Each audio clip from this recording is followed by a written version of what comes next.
It's always been challenging working with discharge planning for people with complex disabilities because, there never has been a broad range of options for people in terms of accommodation, services and supports, and options to build that ordinary life that we talk about under NDIA.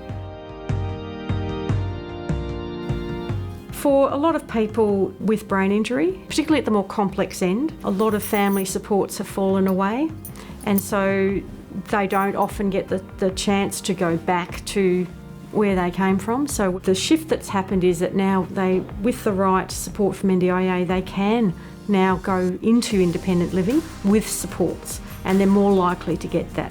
But, we're still looking at a lot of people at the very complex end having to consider nursing home care, and that's where the real challenge lies. That's where we really have to be spending more energy, make sure that there are options beyond that, or if that does have to occur, that it's not the end point for people.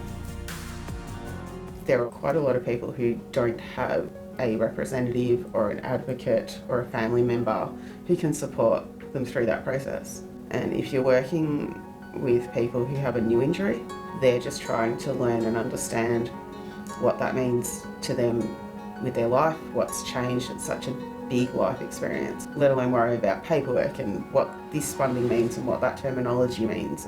People are just wanting someone to say, here's how you get from A to B to C and here's what your choices are.